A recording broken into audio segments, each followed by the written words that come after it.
अस्सलाम वालेकुम नाज़रीन, माया सनागुल तां ॾिसी रहिया हो न्यू मेहरान न्यूज़। तो कयूं था ख़बरनि ॾांहुं। ख़बर शामिल कई पिया दड़ो में रिपोर्ट सागर दीदार अली कुंभार जी।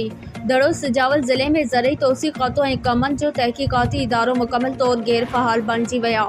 ज़िले जे वाहिद कमनि जे तहक़ीक़ात इदारे जी लेबॉरेटरी खे पुर ताला लॻी विया।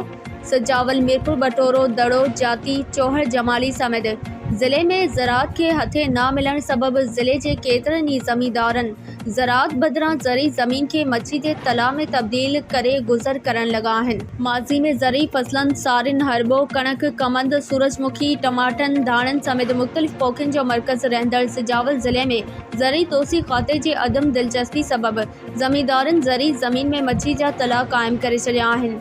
कमनि जे तहक़ीक़ाती इदारे जी गैर फ़हाल हुजण सबब कमनि जे मुख़्तलिफ़ जंसनि जे तहक़ीक़ात करण लाइ 72 एकड़नि ते मुश्तमिल ज़मीन मां 3 एकड़नि ज़मीन ते कब्ज़ा माफ़िया कब्ज़ो करे गैरक़ानूनी सूरजमुखी कणक ऐं ॿिया मुख़्तलिफ़ फसल पोखे छॾिया आहिनि। बाक़ी ज़मीन ते रिसर्च ऑफिसर मुख़्तलिफ़ फसल पोखे पंहिंजो पेट गुज़र करण लॻो। सिजावल ज़िले में 3 कमनि जूं शुगर मिल्स आहिनि, जंहिंमें लाड़ शुगर मिल, दीवान शुगर मिल ऐं जहोक शुगर मिल हुअण बावजूद कमनि जी पोखाई में हर साल घटिताई ईंदी रहंदी आहे।